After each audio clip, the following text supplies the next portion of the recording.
All right, it's Monday night, and you know what that means. Different intro. Oh, we have an intro at all?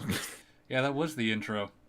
Oh, Because I make these things up as I go. Uh, ladies and gentlemen, welcome to episode 57 of Locked and Loaded. Google is antitrustworthy. Big shocker there. yeah. Is that not known?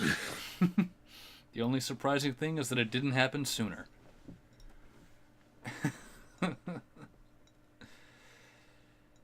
So before we just jump into the news, how was your week treating you, Pav?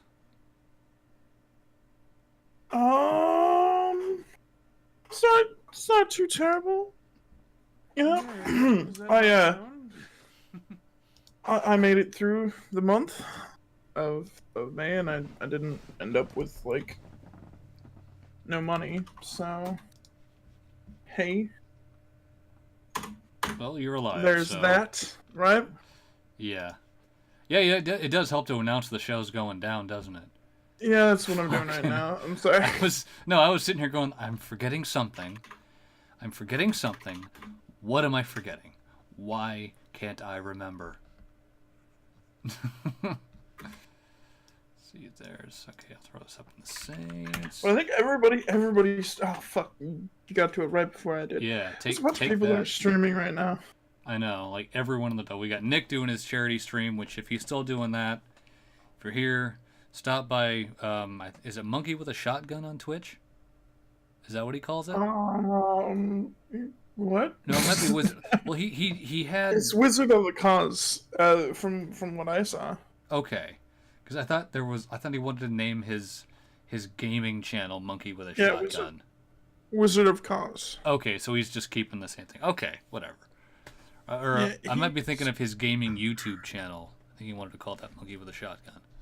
I can never remember. Something involving monkeys, shotguns, and PUBG, which is pretty representative of the PUBG player base. And then like even in the Saints, I can still call them the Saints. Yep, they didn't get rid of that. They're just not the UK Saints. Yeah. There's a few other people who are like, I'm streaming now. Yeah, it's like Right. no, we are. Cease. So I'm hearing myself echo. Really? through This your- isn't turned up that loud. How about now? Where's the fucking self? There. I don't know. Can I? Yeah, I can still kind of hear God myself. damn it. And now? Nope. I can't. Okay, so Okay. that problem is solved. This is something that we should figure out before we start streaming. Well, usually I turn the volume up on my Yeti, just because I like noise. I mean, it makes Killing Floor that much more fun. Right. Speaking of games, Season of Opulence. You hyped? Kind of hyped? Maybe not hyped? So when is it coming out? July, right? Tomorrow. What? Yeah. June 4th, Oh, Season 6. Oh, okay. Well, We're- I won't be touching it for a little bit. Okay. Um, For those I'm- who don't know, we're talking Destiny 2. Because Destiny 2, yeah. Pav and I are probably the only two loyal players, if you can call loyal.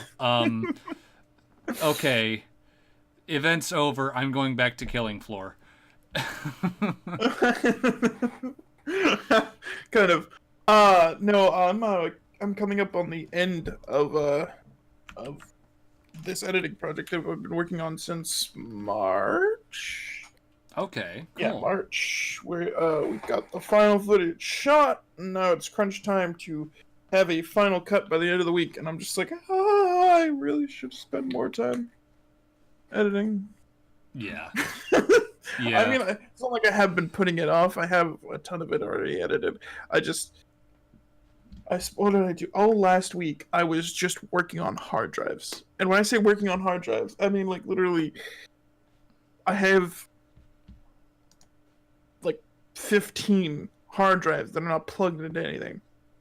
And I've been trying to figure out, I've been like formatting them, seeing if they're stable, thing, and figuring out how I can use them in the most efficient way possible.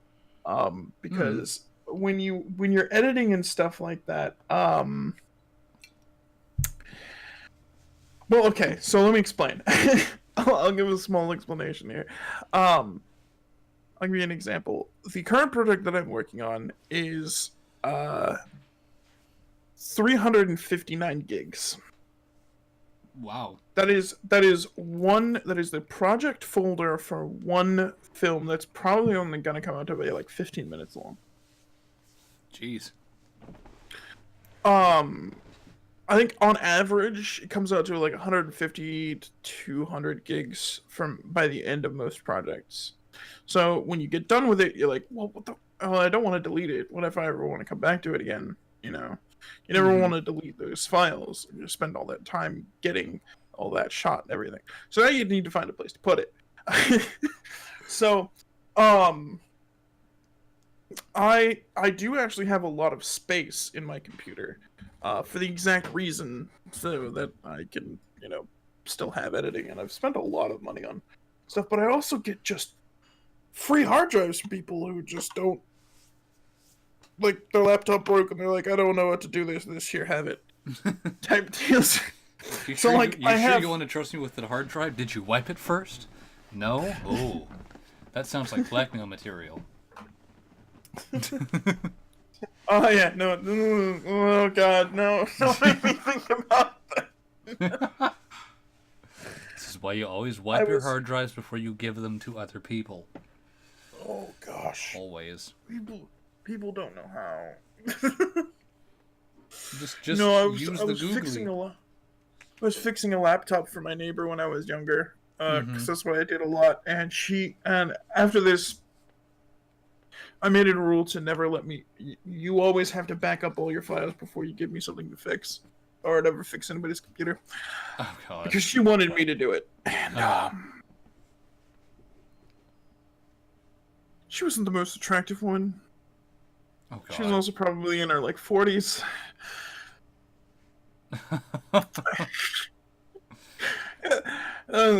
Pictures that you just don't want to see were everywhere. God. It scarred me. It's like I've seen some shit. Vietnam's got nothing on my neighbor, apparently. So, to answer Mark's question, I have a few, actually. So, right now, if you're ever looking for, cool tech that,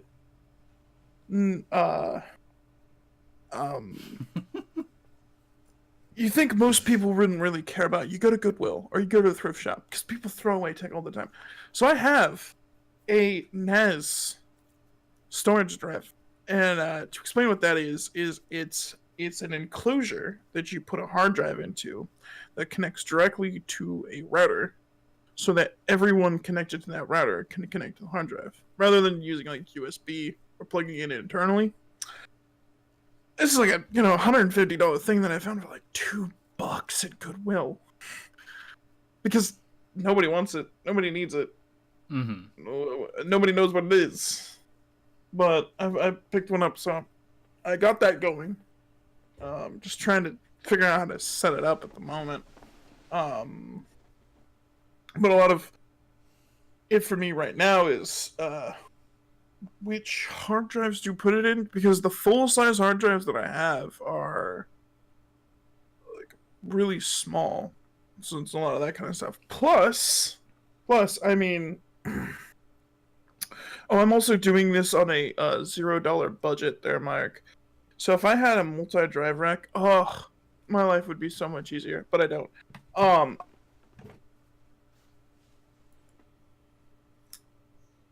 Of a external hard drive enclosure, so I can plug any hard drive into there without opening up the computer. It's just a little lever that opens and I slide the hard drive in, so that makes it easier. Plus I have a bunch of empty USB 3 enclosures from just, again, people give me shit, or I find them at pawn shops and they don't work, and then I try and figure out how to get them to work. But I have so many hard drives. Like, okay, so I have like 3 in this second computer. I have 5 SSDs and another hard drive in my main computer. I have 2 ones that are already inside internal enclosures. I have 1, 2, 3, 4, 5, 6, 7, 8. 8 hard drives just sitting on my desk right now. I have a ton of shit. So I'm trying to figure out how to get them all into one place. And I would love if I could find. I was drooling over some server racks the other day. There's one that like the front port has like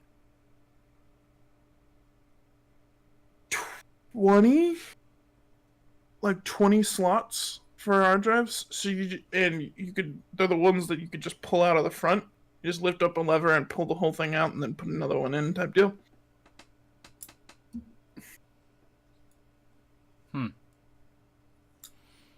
Web-based external. Okay. So yes, that is how I would typically do it. That's how I've done it on my server, which is just an old laptop that I've plugged in, directly to the main modem, and then I've just mapped all of the drives that were on there, including the USB ones. The problem is this guy is old. This old D-Link thing. It's not too old. It's still running gigabit Ethernet, so that means it's still fine. It's still running SATA 3, so it's not terribly old. It's just the software. I have no idea how to make it discoverable by other computers, and this is the first time I've gotten into NAS. I'm still working on researching that kind of stuff. So at the moment, I literally an hour before we got on to do the stream, I had gotten the 2 hard drives that I put in there to test formatted together. And so now I'm like, okay, where do I go from here? But it's this little dinky D-Link thing that I had sitting still at my parents' house that I didn't really want to deal with or do anything with, because I thought, oh hey, I could just use this. Yes, I'm saying NAS with a Z, but it's NAS. Network attached storage. It's a regional dialect. I speak Washingtonian. So network attached storage it's almost the same thing as a server, but it runs like they typically use the same processor unit or whatever that would go inside like a router. It handles the same way. If you want to ever get into your router, you type in the IP address into a web browser type thing. So it's the same. It's the similar thing with this. They have newer NASs that have like I found this one. There's just one that made me drool all over it. Was it's like God, $4,000 or something like that. Wow. Oh yeah, no. I don't even really know what the hell you're talking about, but that sounds expensive. So let me go into storage here. Yes. Scroll down. So it's called a G technology, and it has 8 terabytes of SSDs in it. As in 8 individual SSD terabyte drives? Or it is one giant drive with 8... Oh, no, it's 8 different ones. Okay. God, no. Okay. Yeah, no. That's what I mean. So I was like, yeah, so there's probably currently... I can't see the inside of it. Let's see. There's probably... Just get a crowbar. 4... There's 4 2 terabyte SSDs. Is what it looks like. Mm. Um. So, um. Oh, So scusi. yes, but NAS is refers to the NAS refers to the enclosure. Technically, you can take like a USB 3 hard drive, plug it into the USB port on your um, router because most newer routers have a USB port on it, and then just go into your router settings and turn it into a quote unquote NAS. But NAS is typically are like halfway between that and a full on server. So it's referring to the enclosure itself. Um, I mean, if you want to take a look at it, the only reason why I'm not I haven't figured it out yet mainly is because I'm working on this film as well as I'm in the stream right now. Yeah. But if you want to look it up there, Mark, it is the D-Link DNS 321. That is the name of it.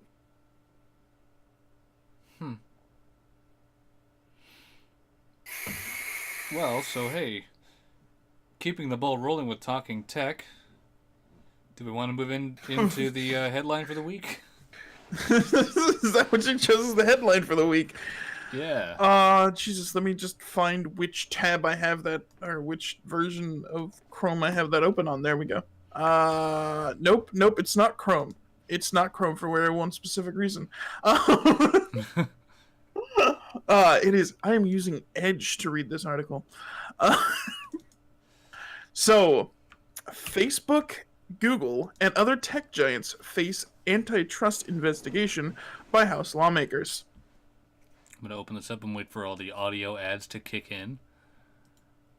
All at once, I'm sure. Oh my god, no.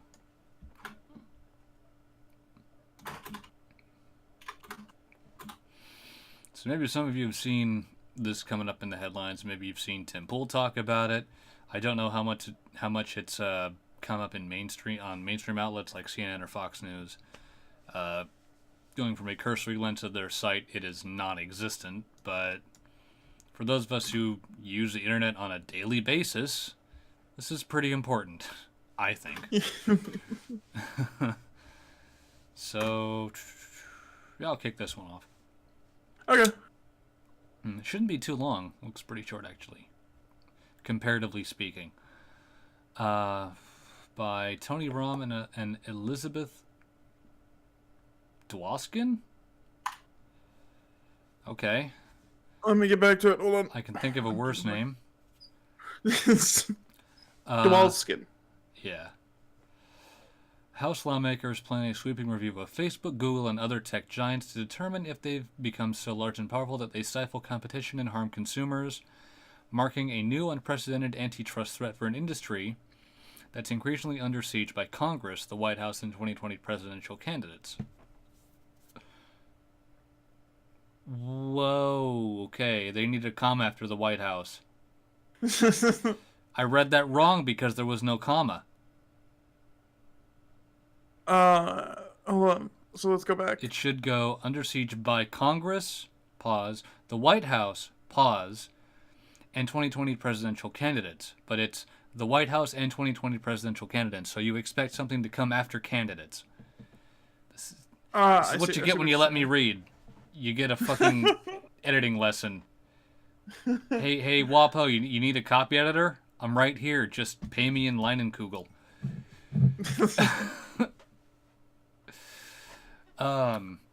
The probe.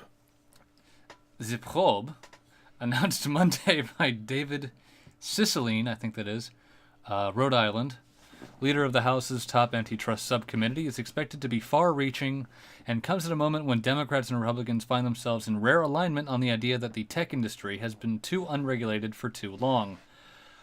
Boy, look at Twitter. The sentiment spurred a sharp sell-off in tech stocks to start the week. Tim Pool covered that today. Apparently, Google and Facebook are down about 90 million in stocks after this being announced.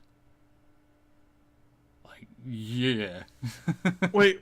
After this was announced, let's see. Like by this morning, I think I saw some articles. God damn it! I have too many. Not like tabs. I have too many, like full windows of freaking.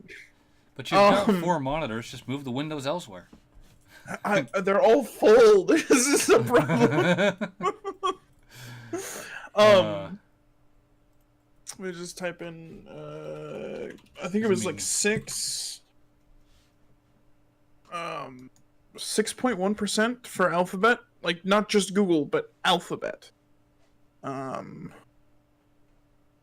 Alphabet being the parent company that was created in order for the CEO of Google at the time to branch out and make more companies, and if they failed, it wouldn't affect the stock of Google itself. Well, that's the Washington Post article. Merc, you do use a comma after the second to last in the list. When you start a list, you have to end the list with a comma. This is what I've been taught since day one. Otherwise, it doesn't flow right. Maybe it's not a technical inaccuracy, but it's a what's the word? I don't know. I can't think of the word. I'm a fucking writer and I can't think of words. This is great. It was pretty bad. Yeah. They got hit real hard from this. Cicilline said that the investigation won't target one specific tech company, but rather focus on the broad belief that the, quote, internet is broken, unquote, he told reporters. Okay. I don't know. Stylistic conflict. Yes, thank you, Merc. I mean, you don't have to do it, but you really should, because it's more of an understanding than a rule. Does that make sense? In doing so, he pointed out problematic practices at tech giants such as Google, which has faced sanctions in Europe for prioritizing its own services in search returns over those of its rivals, which is true, and Facebook, which Cicilline criticized for acquiring competitors or copying their services to ensure its continued dominance in social networking. Also, yes, look at WhatsApp and Instagram. It was just like, we're just going to buy you out. So right. Then we don't have to compete with you. Which, last I checked, Facebook is what the Rockefellers did. Well, actually, not entirely. The Rockefellers just owned everything, and then they were told by the U.S. government to not own everything and to split up their company into multiple companies, but were allowed to hold a major shareholder stake in each one of those companies. So basically the government said, stop doing everything, but we're going to keep allowing you to be paid for everything. Yeah. Fuck. What was I was about to look this up. Where is he? Shit. What does Facebook own at this point? Instagram, WhatsApp. Oh man, I'm not quite sure what else. Snapchat. Snapchat, yeah.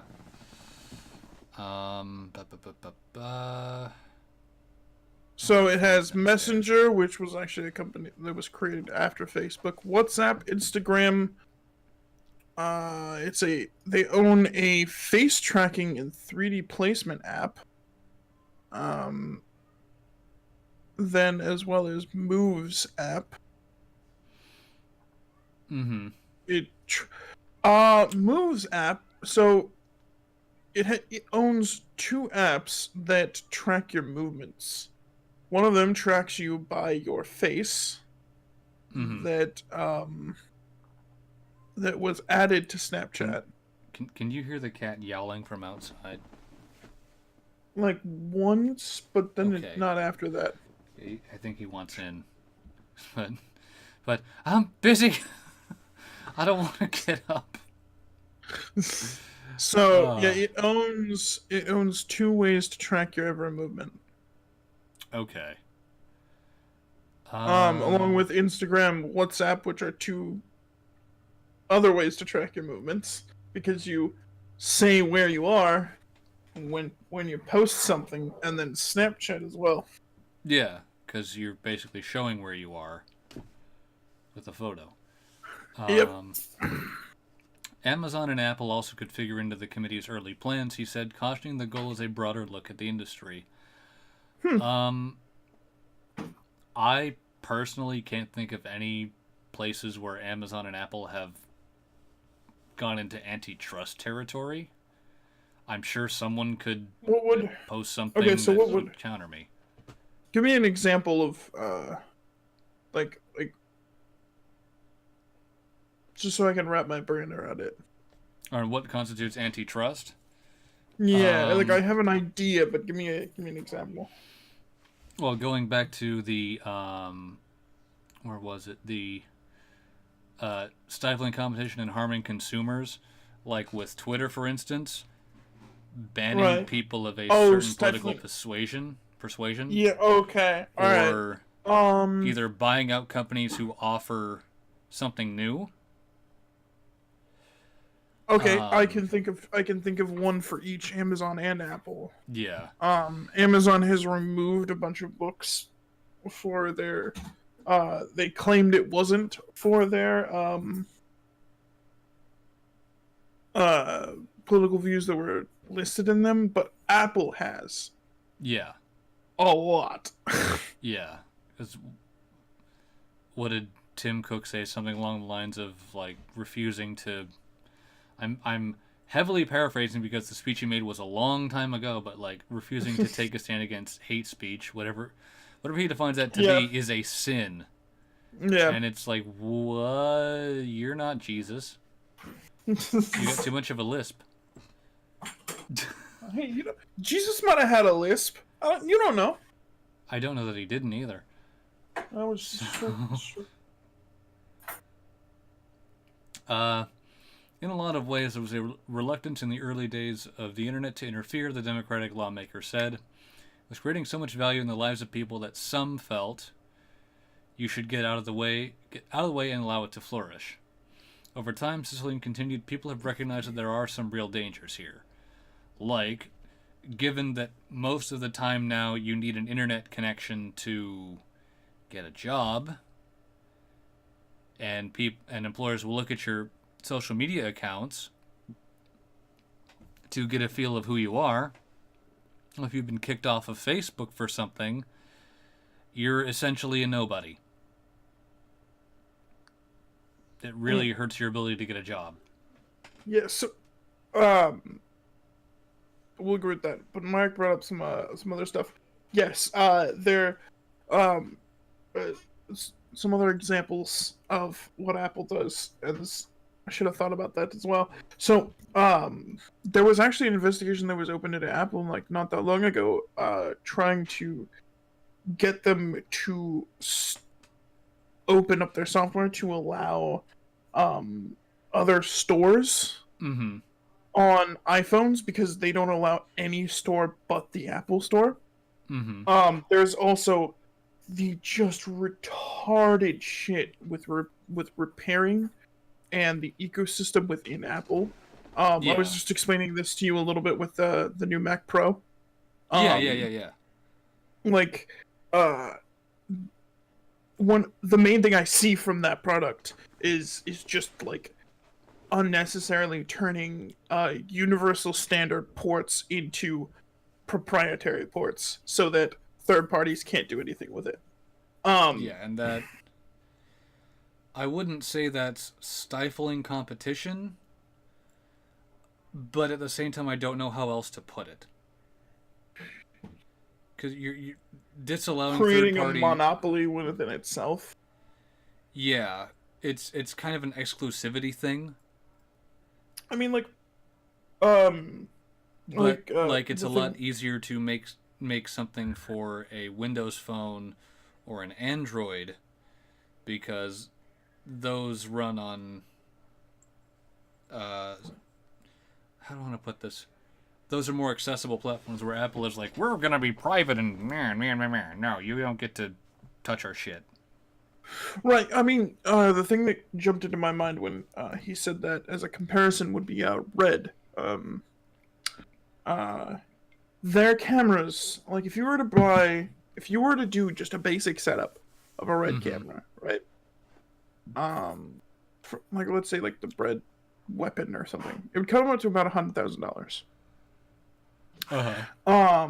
But even though all of the ports and like attachments and all that kind of stuff use proprietary plugs, it's all universally able to be like there's the patent itself allows other people to make products that use Mm-hmm. it, right? So you can go out and you can buy a red body with a lens. Well, you probably wouldn't buy a red lens because that's not really a thing. But some other kind of lens, and then a third party for everything else you put on the camera. Yeah, so it's one of those And things it would where still it's something like Red saying, "Well, we recommend you use our our brand stuff. of attachments." Yeah. Whereas Apple is saying, "No, you have to use our brand of attachments." Does that make sense? Yeah. Okay. So, And no, I would agree there. All right, where were we? Cicilline said Democrats would hold hearings, see documents, even by subpoena if necessary, and depose witnesses that include the leaders of Silicon Valley's largest companies, who might also be asked to testify publicly. His office said that tech companies, for all their innovations, had created escalating crises, from eroding Americans' privacy rights to depriving ad revenue from cash-strapped local news outlets. Yeah, this is they're kind of edging into YouTube territory here. I'm, not necessarily with the privacy rights, but like ad revenues, that's been a big thing in the last couple of years, is how Yeah. ad revenue works, and there's no clear set of Oh rules yeah. on advertising. Yes. Oh yeah. Well, that's the thing that everybody's been complaining about. Also, I keep getting distracted by Mark since this has been my like week. We were talking about like what I was doing with the hard drives. The thing he just brought up has been my week. So Uh-huh. if you're referring to Lightning there, Mark, you're referring to what is called Thunderbolt. Thunderbolt 3. It was and the company that made it was actually Intel. Um, with Apple, but Apple, I think they still hold this huge rights on it, if or something. I'm not entirely sure, but okay. So when talking about ports, right? Mm-hmm. It's universally understood that the external ports, just USB and all that kind of stuff, aren't going to be as fast as internal ones like SATA and all that kind of thing, right? Right. So like you plug a hard drive into a computer on the inside, it's going to be faster than if you try and plug it in through USB. Right? That makes sense. Um. So Oh, that's right, the Merc, you're in thing, Australia, right? 100 no. degrees Fahrenheit? No, where the fuck? Who am I thinking is from Australia? Well, it's, Fuck, I don't know. I just work here. you're thinking of Cynic. No, that's Probably. who I am thinking of, a cynic, and he never shows up. Yeah, Should but it's fix that. cold down there right now. So, But okay. So then it's then you add in Thunderbolt 3 to the mix. Thunderbolt 3 is as fast as an external port, much like USB, but it's as fast as an internal port, such as PCI Express and SATA, mm-hmm. which is retarded. And almost no PCs have them, and it's been upsetting the fuck out of me because it was originally developed by Apple and Intel to be just on an Intel platform. And I think he just left, so I'm going to keep ranting about this. No, you're I'm fine. gonna I just rant gotta. about. I think my cat Oh, just okay. knocked something over. Okay. Um. So right now, um, and that's actually one of the things that this new Mac Pro that they just announced today. I think it was. has 12 Thunderbolt 3 ports. God, that would be amazing.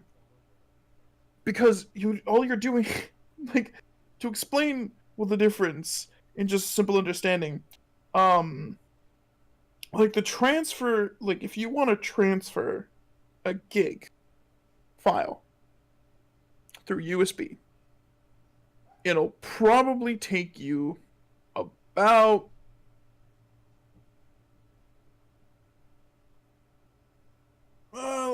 let's say 20 seconds, right?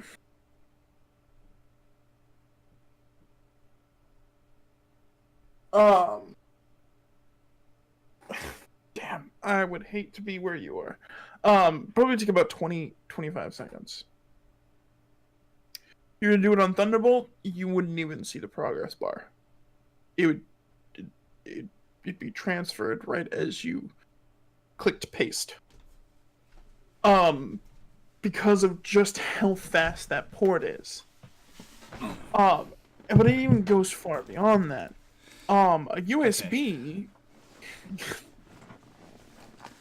Okay. I have so many rants that I have wanted to after the research that I've been doing. And like you got a little snippet of it. Like what was it? I think that was like 3 nights ago at like.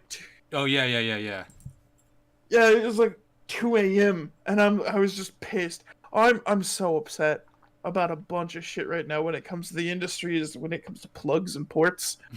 Hey, why can't it just be easier? Well, no, like you sons of bitches. Like you want to talk about antitrust, right? You want to talk about antitrust? The USB Corporation, right? USB. That's a corporation and not just a plug. Yeah, they set the standard for what it's called, for what each thing is called, and also help drive the advancement of USB. Okay.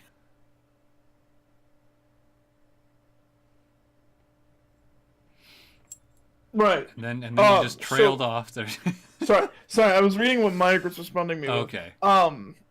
So the standards that they've been going by, you have USB 1.1, 2.0, 3.0, 3.1 Gen 1, 3.1 Gen 2, 3.2 Gen 1, 3.2 Gen 2, and 3.2. Yeah, 3.2. 3.22x2. Yeah. And coming soon next year, the USB Titan 1000 only the soul of your firstborn child. That's the low price. We promise. So like all of that is like there's a lot there, right? They could have just said 1, 2, 3, 4, 5, right? You know, but they went 3.1.1 or 3.1, 3.2, and then had generations of 3.1 and 3.2. The worst part of this is once you hit 3.0, right? 3.0 sits. I'm just gonna give you a number so we don't confuse everybody. 3.0 sits at 5, right? No, but okay. Yeah, I know. 3.0 sits at 5. 2.0 sits at 1, right? So let's just say that as 1 to 5 was the jump from 2 to 1 to 3. 3.1 Gen 1 is also at 5. 3.1 Gen 1 is 3.0. So 3.0 Gen 2 is 10.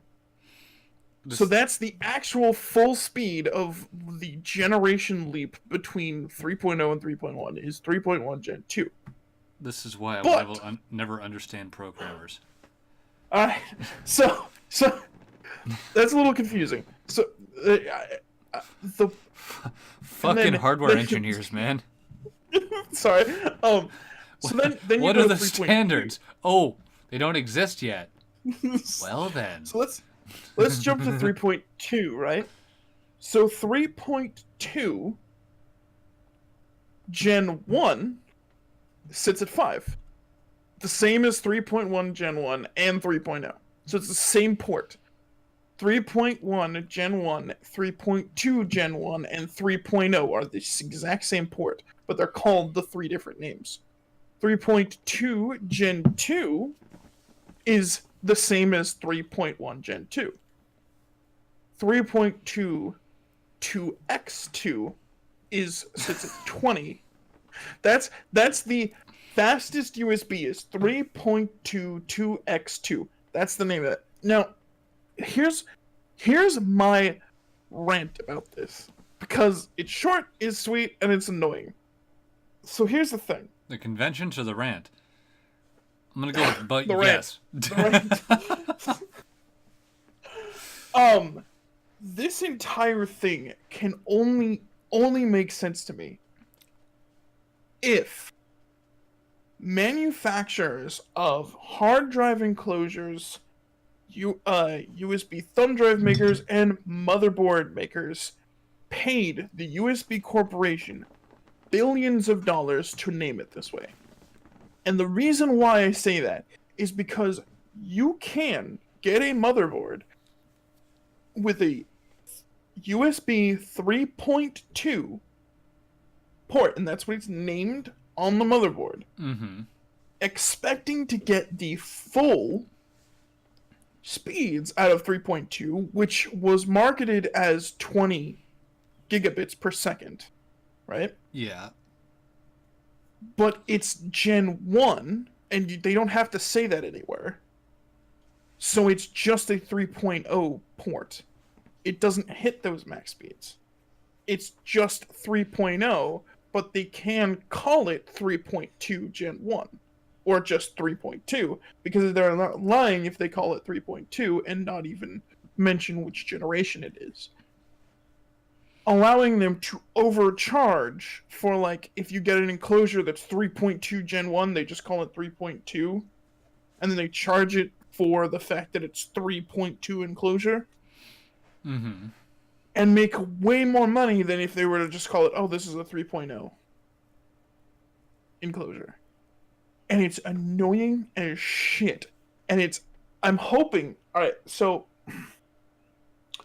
Thunderbolt was given to the USB Corporation some of its setup in order for them to help them make USB 4.0, right?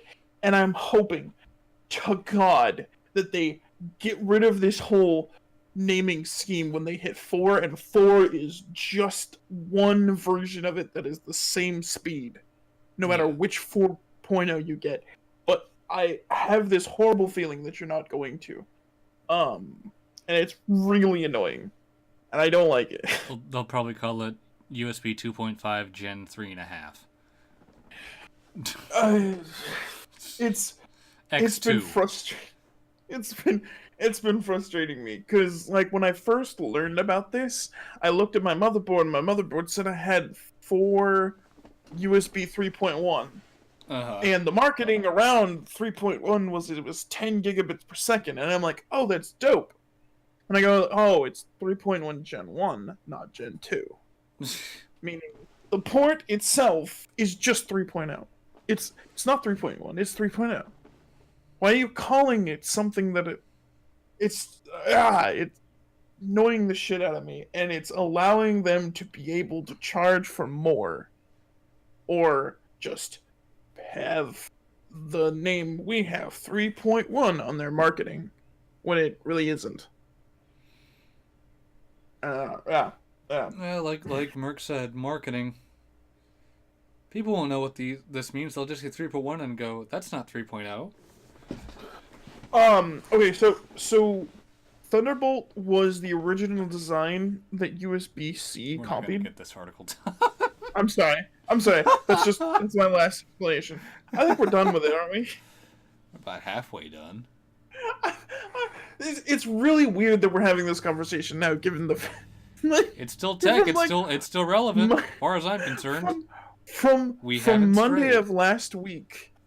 From Monday of last week till, like, I think last night, I have been neck deep in the rabbit hole that is ports. Just USB, HDMI, display port, everything. You sound like me with John Wick 3. I've seen it twice in the last week. And I've just been like looking up all sorts of stuff about it, like references, and we're not going down the movie rabbit hole. God damn it! But yeah, so it seems that yeah, things are about to become rather interesting. I'm sorry, there's something going on behind me. Become rather interesting for all of the big, giant tech companies. And yourself, the way things are going. See, something rather interesting is going on behind you. It's like, boy. Yeah, when you start hearing like a piston just release a shit ton of air, it sounds like it's like right behind your head. That's not a good sound most of the time. All right. In recent days, the Trump administration has signaled that it, too, has set its sights on Silicon Valley, taking steps to divvy up future antitrust oversight of Amazon, Apple, Facebook, and Google between the U.S. government's two antitrust enforcement agencies, the Federal Trade Commission and the Department of Justice. Such a division of labor could pave the way for more formal probes of each company's practices, though the agency's exact interests aren't known. Well, I can tell you right now the interests are these companies are becoming a little too dominant. Yeah, I would agree. Most of them are. Like, I would say almost all tech-involved companies are. Yeah. From internet service providers to everyone. Like Amazon, Yeah. Apple, Google, Yeah. Facebook. I mean, I was kind of worried when Google's like, we're going to offer fiber optics. I'm like, wait a minute. You are Facebook or Google? Google. No, actually, or was that something else? No. Google created probably one of the if it would have had, like, it's still there, so it's not terrible. But if it would have had the hype to it that a lot of the actual like tech nerds such as myself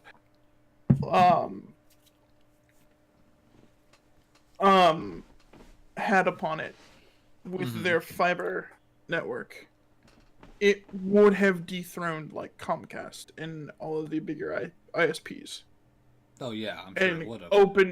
Opened up the market for some other stuff, because fiber itself is easier to lay into the ground. Mm-hmm.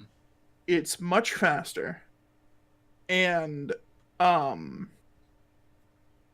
it's the prices they were throwing out there for it were cheap as fuck compared to the pricing for all of the other companies out there. It was cheap, relatively, and then that the kind of problem just was vanished.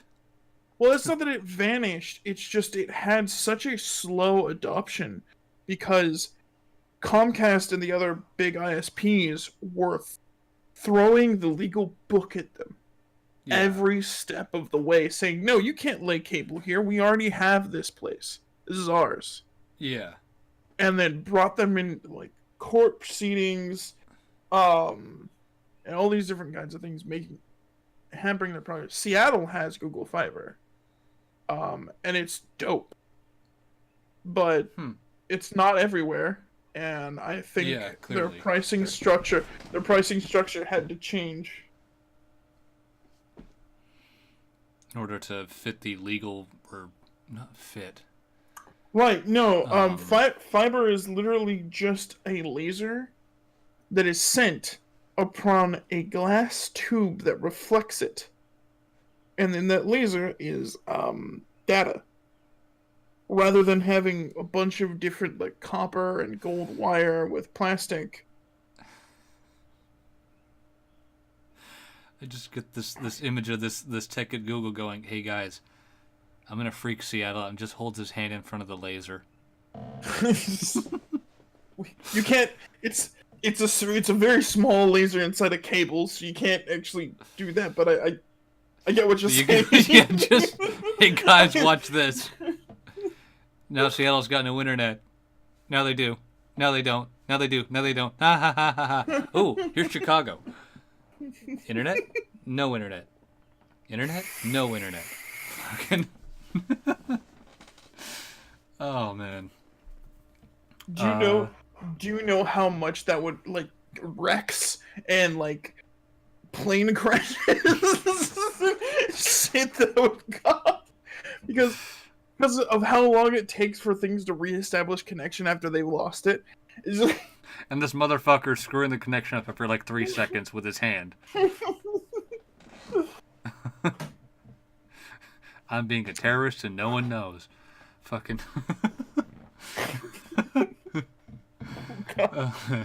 Where the hell was I? Still, the early efforts won support even among democratic. God, I can't talk. It's been so long since I've read an article. Like even on my main my main channel's dead at this point. Who am I kidding? Even among Democratic presidential candidates such as Massachusetts Senator Elizabeth Warren, who has long called for breaking up big tech. Over the weekend, congressional Republicans also praised the Trump administration for turning its attention to the industry. Quote, "This is very big news and overdue," unquote, tweeted Missouri Senator Josh Hawley.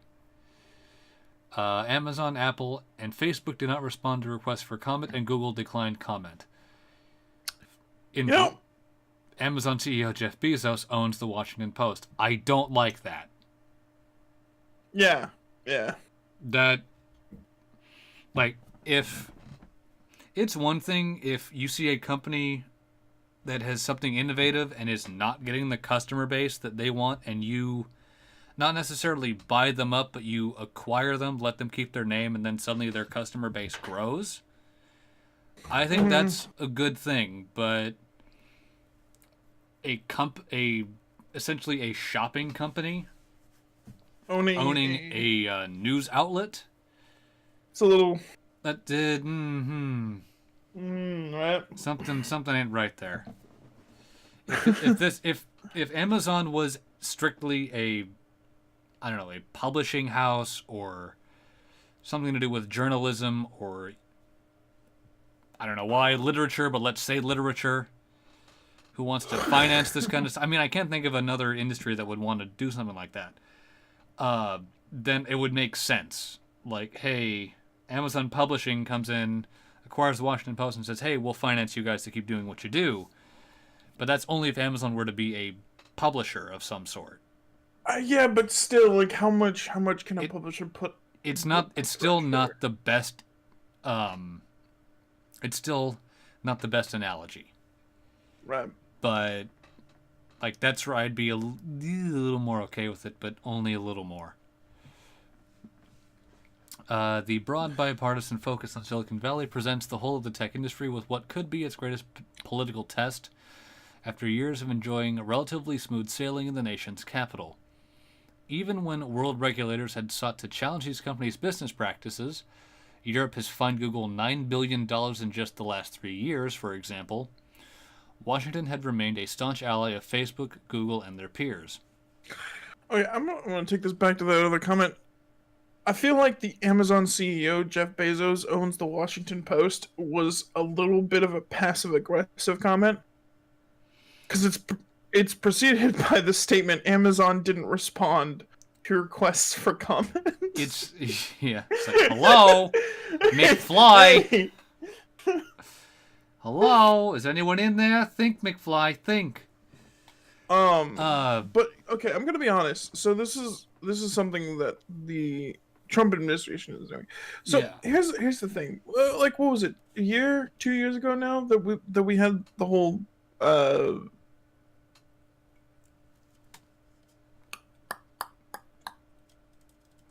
I'm blanking on the name. Describe it. What are you talking about? Freedom of the internet. Okay.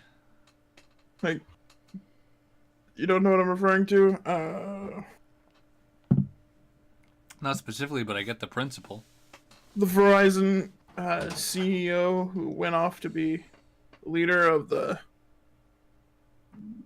whatever acronym it is for dealing with companies. Ajit Pai? Yeah. What did he was getting rid of the name. I can't remember the name. There was SOPA, there was there's Federal Committee, no.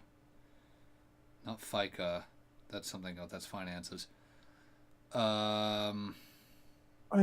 It's just right at the tip of my tongue. I know it. Oh God. Not SOPA, not PIPA. Shit. I can't think of it.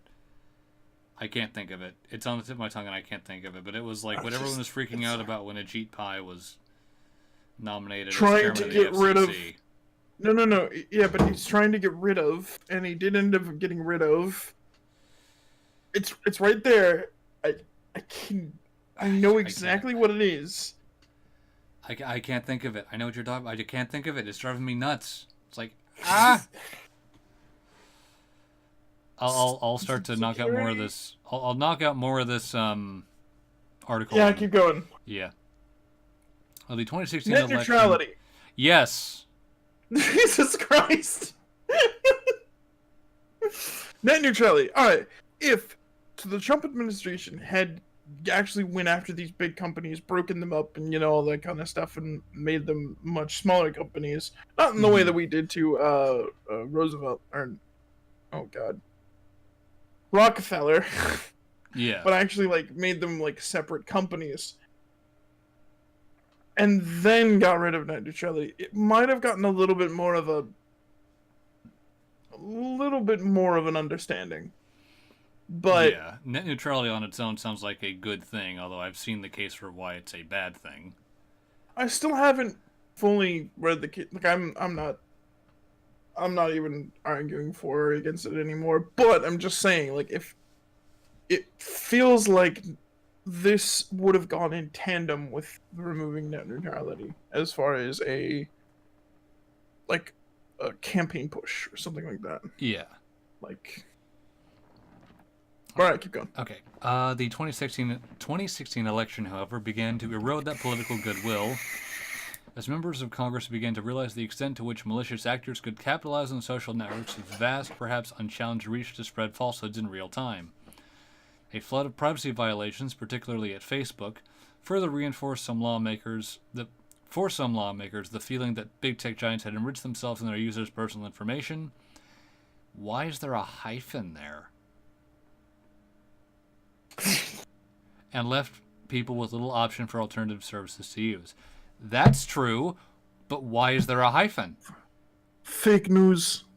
This is fake news. This is fake news. You don't need a hyphen there. It's not what hyphens are for. My God. That's strike 2. Do you read the Washington Post on regular? Because I don't. Me? No. Yeah, the Washington Post is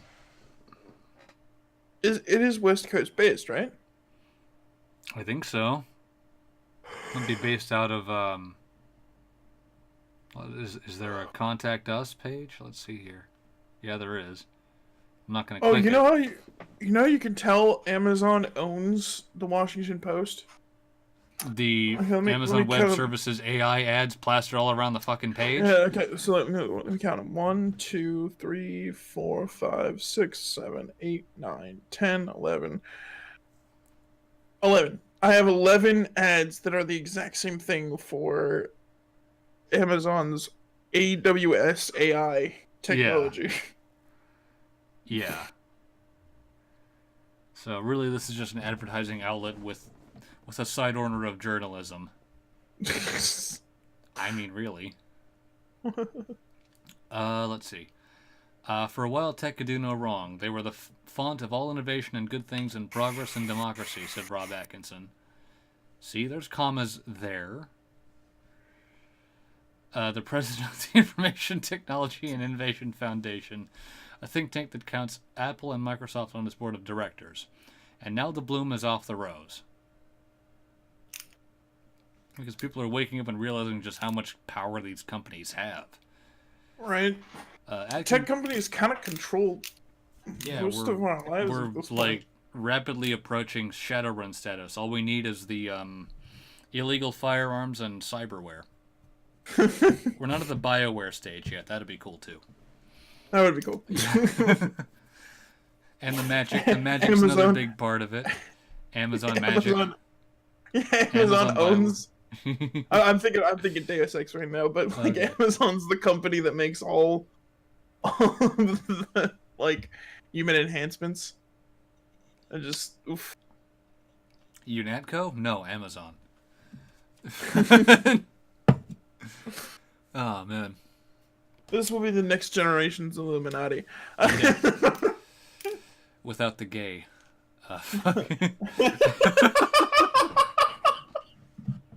You mean the trans investigators?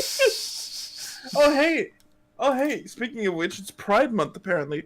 You know how I know that? Like 5 of the Discords that I'm in have all changed their icons to rainbow flag. Well, I know which Discords I'd be leaving. Those ones. Get woke, go broke. Motherfuckers. I didn't even get paid, but go broke anyway. Atkinson, however, stressed the industry had produced some of consumers' most well-liked services. From just make that most beloved services, for Christ's sake. Most well-liked does not roll off the tongue very well. From Facebook's messaging apps, see, you get this from a fucking writer, not a journalist. From Facebook's messaging apps to Amazon's lightning-fast delivery of goods that previously had taken weeks to order. This is one of the reasons why this is such a hard sell, he said. Most consumers just don't see a problem. Well, the only competition with Amazon Prime is the UPS. Right, isn't that not government owned? No, you're thinking the Postal Service. There's USPS, there's FedEx, there's DHL, and then there's Amazon. Let's take away the Postal Service because they're a government-run thing. Entity. Right. And you've got UPS, FedEx, DHL, and Amazon. Well, here's the other problem. A lot of times, Amazon will just outsource shipping to UPS, to FedEx, and to the Postal Service. I know this because we get their packages at the facility I work in. And those are set aside for a UPS driver, a FedEx driver, or whoever else shows up. Well, there's UPS and USPS, the Postal Service and UPS. But the United States Postal Service is the government owned. I'm responding to Merck. DHL. I don't even know if DHL is around anymore. That's old. Like I haven't seen a DHL in a while. Maybe. Yeah, let's see if it's still around. I wouldn't be surprised if they got bought up.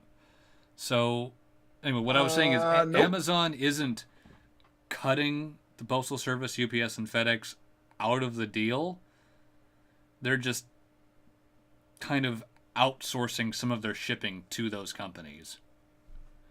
So, is that strictly in terms of the quick delivery and Prime and all that, is that still antitrust? They're still allowing UPS and FedEx and the Postal Service to operate on their own, not trying to buy them out. I think this was just an undercited example. Yeah, and maybe I'm biased because I work for Amazon, but it's like, full disclosure, but it's like, it's like, oh, Amazon's got 2-day fulfillment and UPS doesn't. UPS also doesn't have a store. The Postal Service doesn't have a store. Yeah, but okay, so they're just the middleman. Yeah, but that's probably what they're referring to is Amazon being one of like the biggest companies for online shopping, right? Okay, Like and then the only, and then also using their own um shipping service. yeah, their own But logistics for shipping. Yeah. which for me, I mean, I can see why they wouldn't really have that much of an issue with it. Most people wouldn't have that much of an issue with I it mean, because if you want a job done right, you do it yourself, but which is what yeah, Amazon's basically done. it's you only have to deal with one person if anything goes wrong. You Mm-hmm. have to deal with Amazon. You buy something off of the Amazon store, it's sent to you by Amazon, and if something is wrong, you talk to Amazon. Rather than you buy something from Amazon, it gets shipped to you by blah blah blah blah. Blah, something goes wrong. You have to figure out Where either in the Amazon or chain it went wherever. wrong? Yeah. Yeah, yeah, basically. I mean, there's a lot of companies who have fixed that. Like, Newegg has that thing where they centralize all problems come back to them, whether Mm-hmm. it's from the manufacturer of the product, such as like Asus or Gigabyte or anything like that, or even the Yeah. shipping. You come back to Newegg, and Newegg will fulfill it. Yeah. Um, but yeah, All right. it's just I'm gonna skip these next couple of paragraphs because it's just kind of rehashing what we've already talked about. Open internet, da da da da da da. Monopoly moment for the tech industry. Politicians should be say they should be broken up. Critics of Amazon. Critics of Amazon have pointed to the company's dominance of retail e-commerce sales, estimated to be nearly 40% of the market, according to eMarketer data from May 2019. Meanwhile, Amazon has expanded into new lines of business such as groceries and amassed a massive cloud computing footprint. Period. Amazon argues, however, that it controls a smaller portion of all retail sales in an industry dominated by players such as Walmart, the largest U.S. retailer. mm, But Walmart doesn't do a lot of e-commerce, does it? I mean, they have an online service, but Amazon still offers things that Walmart does not. So Amazon's being more innovative, but you don't also don't buy things from Walmart. know. It has nothing to do with how they treat their employees. It has everything to do with how Walmart and most other Walmart retailers. Walmart is where I want to go when I want to feel good about myself. I don't even buy anything. I just walk around and look at the people shopping there. All right. Okay. So let me. Like, there's a lot of issues that people have with Walmart, and like the ethics and all that kind of stuff. But let me make an argument against Walmart, based off of just the product that you're buying. A good example of this is TVs. Mm-hmm. And a lot of people don't know this, but where you buy a TV from actually does matter. If you buy a TV from Walmart or Best Buy or Fred Meyer, depending on the quality of the product that's being made for you, Samsung and Vizio and all those different kinds of products make different TVs for different retailers. And most of the time, it's because they get a better price. They get a better price from these retailers if they use the retailers like manufacturing. So, if you were to buy a Samsung, what? Just a heads up, I might have to mute myself because the vacuum cleaner is going, so that might, yeah. Oh, fun. So, yeah, you don't want to hear a fucking jet engine outside my door. But so the reason why I would never shop at Walmart is because the Walmart TVs are so terrible. Now, granted, this is from research that I did like 3 or 4 years ago, so it might have changed since then. Like when I was buying TVs, but like places, if you get like you go to Amazon, if you go to B&H, if you go to CCS Solutions, if you go to Best Buy, Fry's for those Western coasters, those locations have used a higher quality of TV that you're getting. They last longer. They're you get Oh God, I don't want to dive into the technical specifications of the TV, so I'm just gonna say, just, like, don't take my word for it. Go look it up. It's pretty. It's different. So don't shop at Walmart. I don't even care about the ethics. I'm gonna go on record for saying that. I don't even care about the ethics. You could argue that's part of the ethics, but so we're gonna get into what we were talking about with Apple. For Apple, the concern consistently is its App Store, a portal for games and other software that Apple controls. The iPhone maker long has tangled with companies such as Spotify, a music streaming app that rivals Apple's on, yes. Apple's own offering over charges that Apple makes it harder for competitors to operate. Apple has denied it, but the European Union is reportedly probing the matter, because that's what Germany does. It. The EU is not run by Europe; it is run by Germany. You know, it's funny when Apple Music came out, like probably I want to say almost like 4 years after Spotify.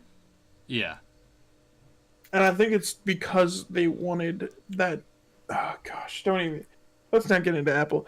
Apple pisses me off. I will give you this much. I was in an Apple store once, and I was looking at their desktop, their single compact, monitor / computer setups, and I was looking at the specs, and one computer it had all these nice specs, and it had, I think it was a 20-inch screen, $600. The one next to it, same specs, 24-inch screen, $1,200. Probably wasn't the same specs. No, they were the exact same specs. I compared the tags. And I went, one of the things that they don't bring up is the display itself in those tags. So yes, it's got a 24-inch screen, but it's probably their not their consumer, but their professional line displays. Then they should put that on the fucking.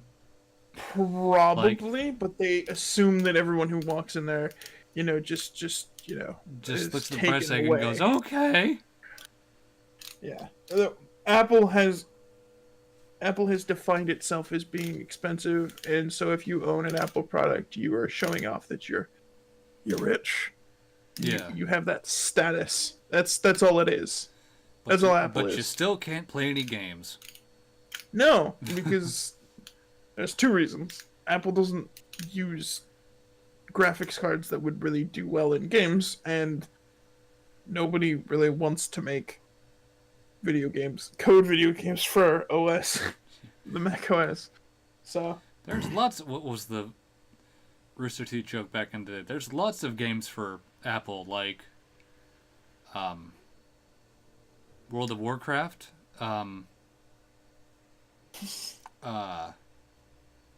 Snake. That's a good one. Oh God! Alright, let's move on. Oh, yeah. I think we beat this horse to death. This article. I mean, we certainly beat the Apple horse to death. That's for sure. So if only there was a way to turn a horse into a pack mule. Yeah, put it in a our next article. Oh. Yeah. This one, we were gonna do this last week. We didn't have time for it because we just started talking about movies. But this one is short and oh so sweet. It's one of those headlines that makes you go, huh?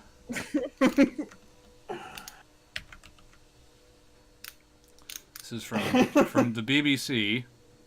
Alright, I'm sorry, I was reading what Mike said.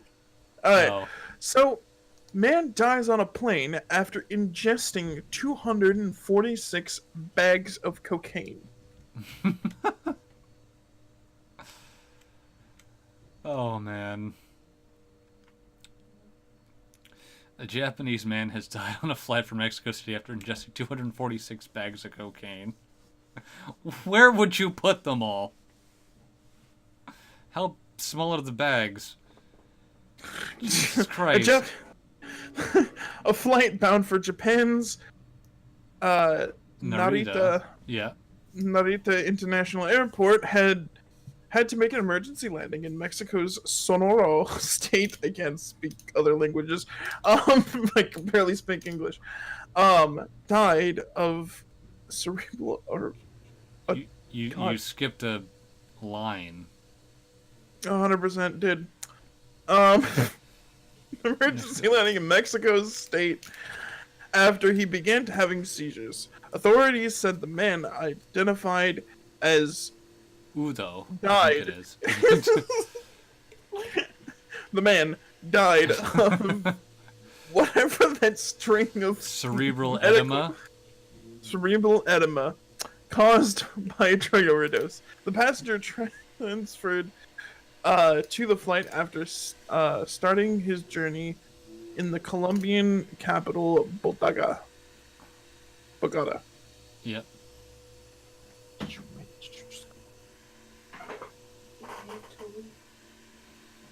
According to a statement by Sonora's Attorney General, the bags measuring 2.5 centimeters long and 1 centimeter wide, so those are tiny, were found in his stomach and intestines during the autopsy. Jesus Christ. I'm sorry. I'm distracted by my girlfriend. The remaining 198 passengers aboard were able to continue their journey after the emergency landing in the city of Hermosillo. Mexico's federal authorities will take over the investigation. Fucking 246 bags. Someone had to, like, tie this motherfucker down and just get a plunger. How big were the bags? Like a half an ounce or something? No. They're pellets. They're pellets. They're... Why did she know? What I'm thinking is this guy was probably a drug mule. Mm-hmm. And, so what drug mules do, especially if they're going on planes, is they swallow these small pellets. So it's a bunch of whatever the drug is, so like cocaine, wrapped in a bunch of probably like condoms. Okay. Over and over again. And then they're supposed to swallow them. And then hope that they don't burst in their stomach and kill them, which this is probably what happened to this guy. Yeah, but how the fuck do you get 246? They do it. Lots of practice. Did you just turn a fan on? No, that's the vacuum. In the background? Damn. Yeah, no. Yeah, I know. now it just shut off. But Jesus Christ. Yeah, this dude. Ripping pepperoni. Well, yeah, I mean, it's pretty obvious that he was a drug mule, but still. What the fuck? I don't know how he got that many. A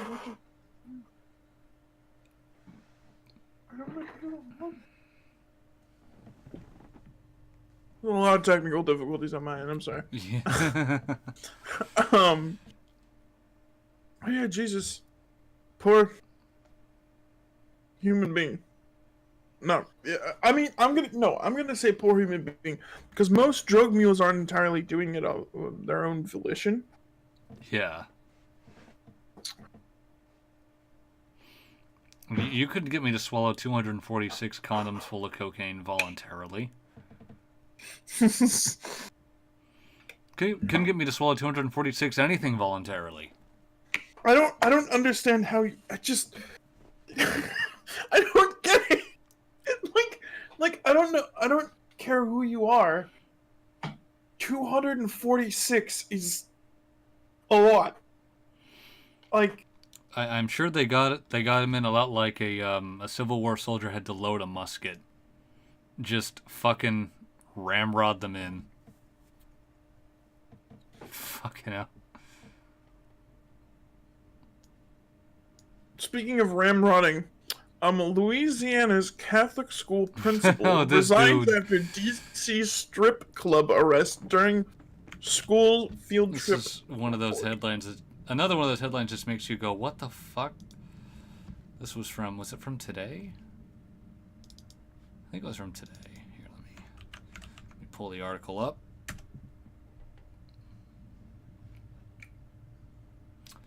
Yeah, this this one.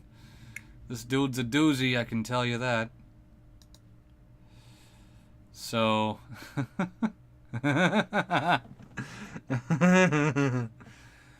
oh. So a Louisiana Catholic school principal was reportedly arrested and has resigned after he was drunk at a strip club while on a school field trip in Washington, D.C. The man, by the name of Michael Camus, 47, was arrested at around 2 a.m. Friday after police officers responded to a complaint about an intoxicated man refusing to pay his bill at Archibald's Gentlemen's Club. How classy. Having it reported, citing the arrest report. The principal of Holy Family School. Holy Family School, Batman. That's exactly what I was thinking. A Catholic K through H school in Port Allen near Baton Rouge was allegedly discovered standing in the road and refusing to move after several requests. Camus, according to Wabuff, allegedly had a service dog with him at the strip club. Okay, I got. I have so many questions. I got money on this. I got money on this. Timmy, I'll take your service dog for a walk. Just down the block. I won't be long. Then my question is, did he just leave the dog at the strip club? What? Or was he just drunk and standing in the road with a dog on a leash? Like, fucking... This dude... Oh, man. At the... I'm sorry, I had to mute myself in order to sneeze. The principal, who was also reported to work as a part-time reserve officer with the Bushley, a police department, resigned after his arrest. Bushley police did not immediately return Fox News' request for comment. Camus, faces charges. I know. I'm not making fun of his name. Of public intoxication and possession of an open container of alcohol. He even looks fresh. Oh my gosh. Yeah, she was chaperoning. He was the chaperone of a school-sponsored trip. Clearly not to the fucking strip club, I would hope. Where was it? Otherwise, it's like, all right, kids. Jesus says you get to see some titties today. Jesus say, let the We're titties going be in. free. Oh, it's okay, Mr. Freedom Bouncer Man. titties. We have service dogs. Oh god.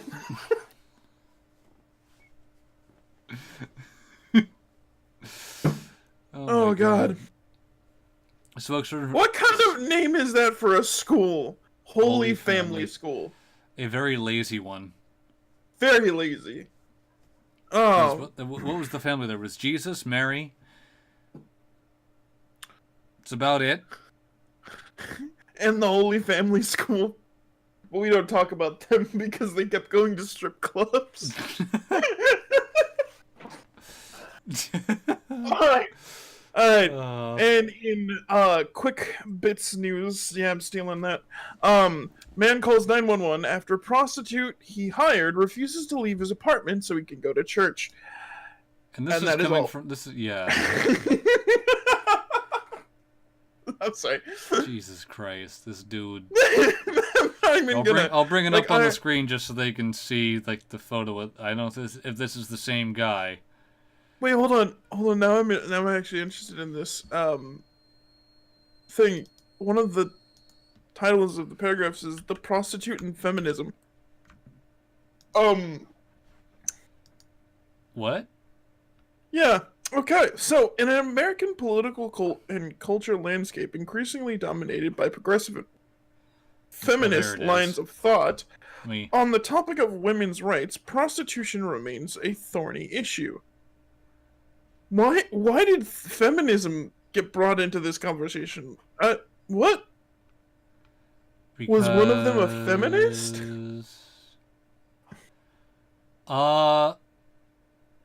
No. This is just getting injected into the article. Okay, that's a little bit excessive. This was written by a lefty. Clearly. Cardwell. Sorry. So the name of the man is Davoud Carwell. Duvall. I know. Stop! You're ruining Okay, it's the not joke. this guy. He's not 53. This is someone else. Yeah, it's gotta He be can't someone else. be. Yeah. Cardwell, who has been disarmed by the police, made a move towards the officers after they informed him he was under arrest. The police tasered him and put him. I didn't read the first part of that. Why did he make a move towards them? He's getting arrested for trying to kick out a prostitute, and they that requires resisting arrest. Okay. He was sitting outside his home with a pistol in his hip holster. They just fucking tased him straight up. Maybe he wouldn't put down the gun. Oh, I don't know. I see what's going on. So the prostitute, the woman in question, was interviewed by police officers and revealed that she had been hired by Cardwell to provide sexual favors in exchange for money. She refused to leave after the two had a disagreement about payment.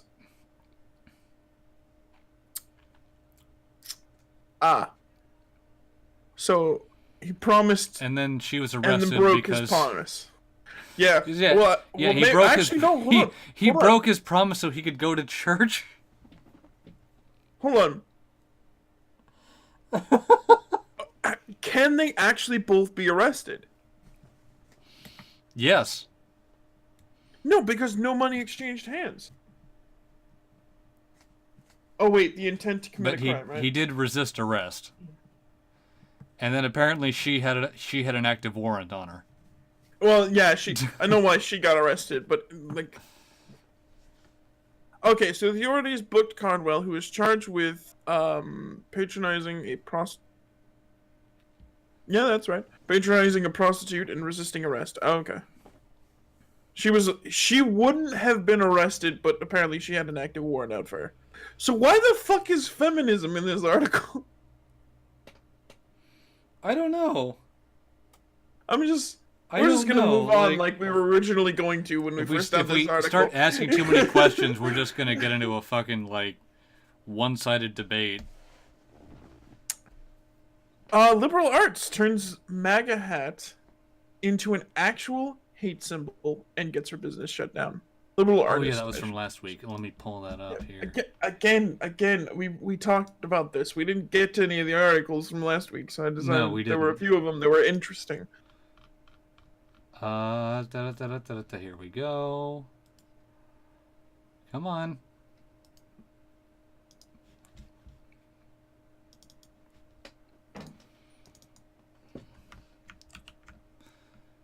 Oh, fucking goddamn it.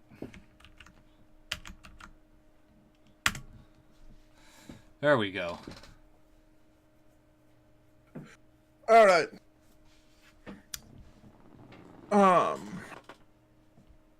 So, take a gander at the main picture. Are they just picking random pictures of people? Or was... I don't know, but she looks like the type that would put MAGA on a KKK hood. See, that KKK hood looks more like, it was designed from the sketch White Knight by Cyanide and Happiness. No?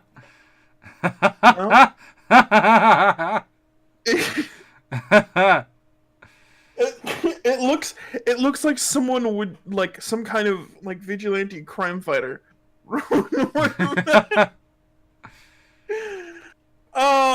This is not hate speech. This is an art piece addressing hate speech. Yeah, well, it's this thing called slippery slopes. It's a bitch. An artist attempts to comment on the supposed bigotry of Make America Great Again hat backfired when she was banned by Facebook for hate speech. KK, not the third K, but 2Ks. 2 of the 3 Ks. Yes. Not completely hateful, but, she's almost there. A Maryland-based critic of President Donald Trump transforms the red hat by ripping them apart and turning them into a swastika armband or KKK hood. Oh, she was selling them. What? Why can't we see the swastika armbands? You're fucking right. No, because that would be illegal according to Facebook. Wazula9 reported last week. She told Kfutu that she buys knockoffs rather than the original trunk. It's a Nigerian reporting outlet. To avoid putting any money in the president's pocket. I read a lot about people who are not wearing these hats, and they say they aren't harmless. That they're harmless. God. But let me start again. I read a lot about people who are wearing these hats, and they say that they are harmless. They're innocent. And this Innocuous. series is innocuous. Yes. Why am I reading? And this You started. And this is a series and this series is a way of calling them out. Okay. She explained to Wazoo9. KK first posted a photo. Lady, you're 2 out of 3 deep. You're not immune. Of a photo of her MAGA hat armbands to Facebook early May. The armband is actually titled "Only the Terrorized Own the Right to Name the Symbol of Terror." What? What? Wow, this is some Okay. So if people are afraid of people that are walking around in MAGA hats because they're afraid of violence, she wrote in a post, it's not really up to the wearer to say, "Oh, you shouldn't feel afraid of me." I mean, I understand her logic, but I understand her logic, but it's not. It doesn't work that way. If a man wearing wearing a MAGA hat with his hands open and extended says, "I mean you no harm," you don't get to say, "But you do!" Because you have a hat! Imagine being afraid of a fucking hat. Jesus Christ. Where's another beer? Fuck. I mean... Fuck this generation. Well, imagine banning someone for creating a KKK version of a hat. Oh, and it goes both ways. She doesn't mean any harm by it either, but... Yeah, no, I have... She's addressing hate speech that isn't there, but... Yeah. The only, to play devil's advocate, the only thing is, if Facebook is going to ban the KKK, then by their own at least they're being objective consistent. standard, they have to ban anything related to it, even if it's... I mean, really, you could say what she's making is a parody. Yes. It's not what we'd consider a parody in a classical sense, but what she's made is a parody KKK hood, and they're at least standing on principle. I don't like the fact that she's being censored, but right, they are standing on principle. But she kind of is bringing it onto herself with her own ideology. Yeah. Her creation won applause. Plaudits. What the fuck is plaudits? What's a plaudits? I have never seen that word used. Pundits. Yeah. But from fans, but Facebook removed the post within a few days, saying it violated its prohibition on hate speech. God fucking damn it. Raid KKK. She's got the third K now. Then posted the photo saying this is not hate speech. This is an art piece addressing hate speech. 2 days later, the company kicked her off the platform entirely. KK has filed an appeal, and she told Was9 that she understands doing things for the greater good, but Jesus she believes Christ. that Facebook owes artists her fair hearing, she said. According to KK, she can't support herself financially without the page. What? Oh, is that a video? That's Yeah. a video of them. Why Yeah. are you getting a video? I can't see the video. You can't see a video? Not on my page. Oh, I've got it open in OBS. I haven't clicked play, it's just been running. That is a god-awful and that armband. is her. Yeah, that is a god-awful armband, though. It That says, it "Make looks so America terrible. again great." Yeah, I know. This is like, okay. Good way to really think your art through. You don't read bottom to top, lady. Jesus Christ. Fix your shit. KK is not alone in viewing the MAGA hat as Oh a God, hate there's symbol. more. As of yeah, There's a lot more. as a symbol of hate. The reasoning is straightforward. Trump is racist, sexist. I think I said racist twice. Yeah. And anti-LGBT. So his signature. This was written by a hat leftist. Represents all those things. Oh yeah. President supporters, Maybe of not. course, generally deny that's what supporting Trump is about. Their view was given some. No, that wasn't me this time. That's actually written. Was given some statistical weight. Was given some what? Fuck, I'll be a copy editor for Pluralist. Like, guys, hire me please. You want proof? We do a podcast every week where we read your articles, and critique them. Most of the time. Some statistical weight this week when University of Pennsylvania researchers published a study suggesting that Americans have become less Prejudiced? Did that word just make you seize up?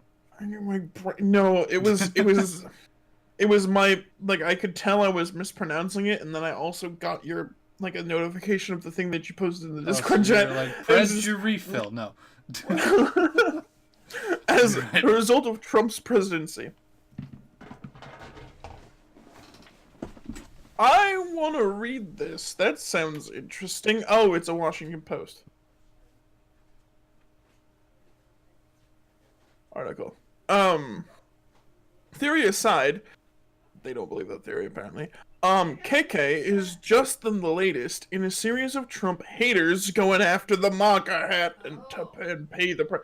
Are we sure this is person's left? This is feeling very mixed. In April, a California woman went missing after she filmed herself harassing a man. Wait, what? You don't open this like that. You don't go from pay the price to a woman went missing. Like, that's a little. I don't know if I'd even make a joke like that. Okay. In April, a California woman went missing after she filmed herself harassing a man in the hat at a local Starbucks, causing her to lose her job and face national backlash. Oh, she didn't. What do you mean she went missing? I'm alive. Oh, was it fake? Was it a fake? Fake thing? what? What? What was fake? Oh, you missed it. All right, so listen to the connection between these two statements. All right. Theory aside, KK is just the latest in a series of Trump haters to go after the MAGA hat and pay a price. Then the direct next statement is, in April, a California woman went missing after she filmed herself harassing a man in the hat at a local Starbucks. That seems very contemptual to anyone who doesn't like the MAGA hat. Yeah. Like they have a lot of like to the point where just addressing the fact that she went missing seems like there is no sadness. But apparently, if you click on the article, right, I think we covered that one. Because she was... Yeah, but did she become a missing person? Like, I think that's a rather aggressive phrasing. She dropped her social media presence because she was getting so much hate for harassing an old dude who just wanted to be left alone. I mean, like, he's a white supremacist, and he's like, "Lady, I'm Jewish. I'm wearing a yarmulke under my MAGA hat," which I think he was too. But there's a lot of contempt in the way that they wrote this. Yeah, like the phrasing of that implies that she harassed a man wearing a hat, and then no one knows what happened. Like, as it was a direct consequence. When we all know what happened, she got a lot of blowback, and she was fired because her employer was like, "Don't do that." Like, I think she worked for a record store or something like that. It's like, we sell albums. We don't care what your political affiliation is, and you doing this, no, stop. Yeah, but the way that sounds is like she harassed a dude wearing a MAGA hat and then was stabbed in an alley. She was fucking John Wicked off the face of the planet. Right after they say was the latest in a series of Trump haters to go after the MAGA hat and pay a price. Just that, whoa, okay, that escalated a little bit too quickly for me, and I joked dark, but you fucking make a fun of the MAGA hat, and the high tables got your number. I tell you what. In February, a woman who attacked a man wearing a hat. I'm sorry. No, just I have an image of like you, fucking John Wick at the high table, and at the head of it is fucking Trump. Just, okay, I need you to kill someone for me. Oh God. Like, you don't do it, you excommunicado, okay? You done it once. All right. I can't even do a good New York accent. I think his voice is too distinct to even connect it to be a New York accent. It just sounds too mean. It's got a hint of New York, but it's not. At the same time, it's not. So in February, a woman who attacked a man, literally attacked. Hold on, I'm gonna click on this too. Yeah, she. Apparently, she got arrested by ICE. She got attacked a man wearing a hat, was found to have immigrated to the United States illegally, and was deported. Yeah, I did. Okay. I did a fucking Elon gosh. Musk shit post about that. Jeez, is that true? What, that actually happened? Oh my God. So January, February, April, May I'm starting to see a pattern. In January, a liberal comedian drew attention to herself by offering oral. Oh well, never mind. I'm not even gonna read that. We've heard that a bunch of times. Yeah. But speaking of Trump, I mean, do you want to pull up those pictures, and I will describe what I see. When I posted the show construction. Oh yeah, sure. Those 3 pictures. These were funny. So someone posted an article in the now named Late Night Saints. I'm gonna have a really hard time, actually just naturally saying that.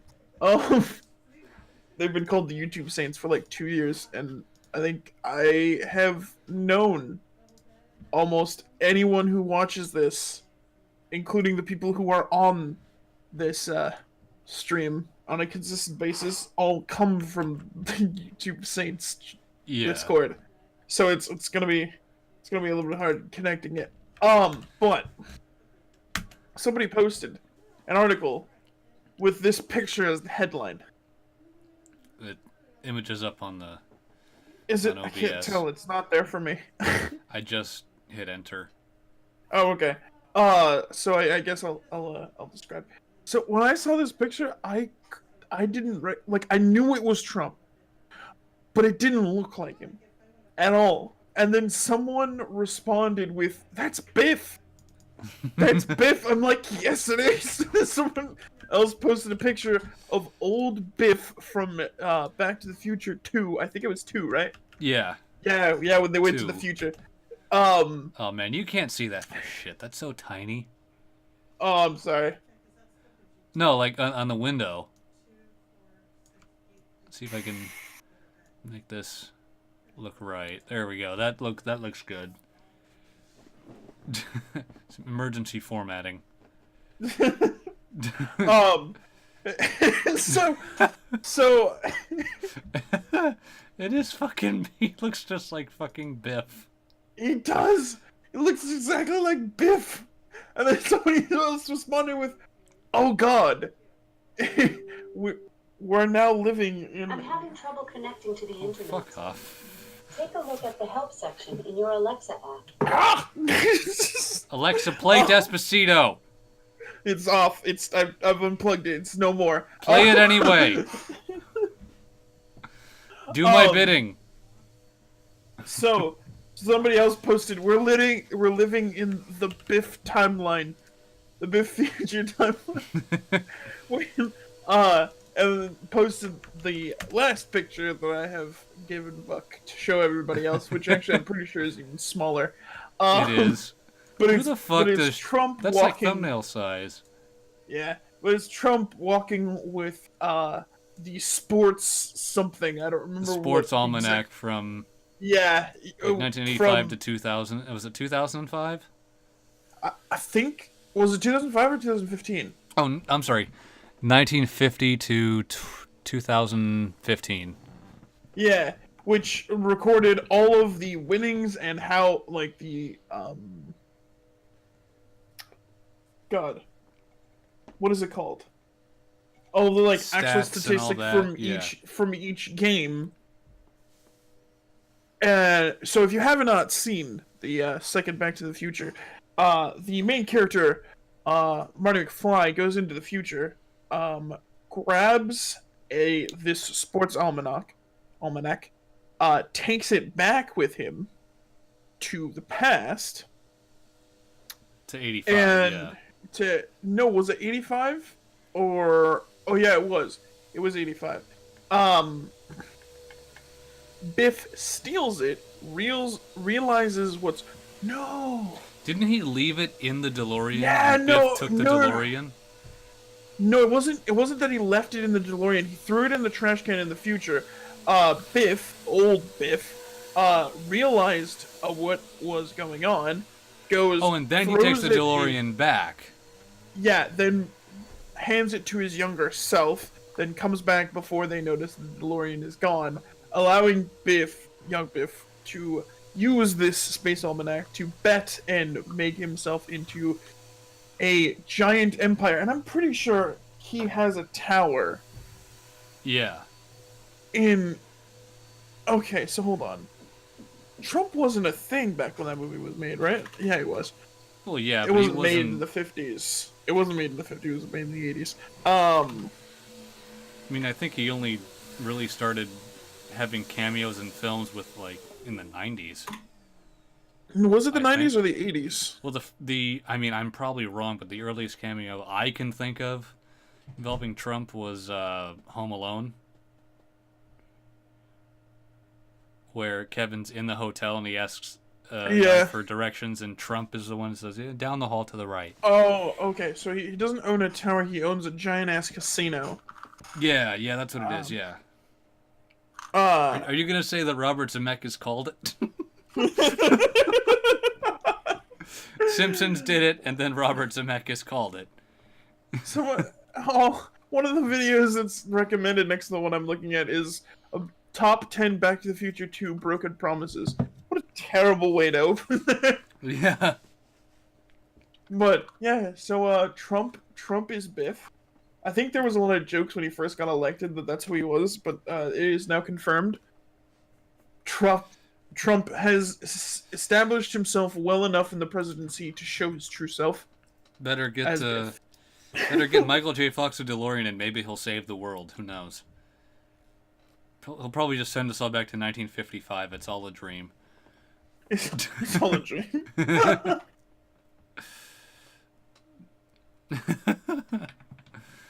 Oh, But man. I think that is it for us. We're out of articles. We Yeah. bullshitted enough. Yeah, I didn't get to rant about catering, but that's fine. I don't need to. Oh shit. No. Oh. No. That's going to be a shouting match, and I'm not, no. Okay. No, I'll do it save next that. week. Yeah. Just have to look at this guy's bit again, and I'll be even saltier. So, all right, that's been Locked and Loaded, episode 57. Right? We're on 50. Yeah, we are on 57. Yes, 57. Wait. How many weeks is in a year? 52. 2. Okay, so it's been a while. But you have to think that when Pig and I started, we did it every other week.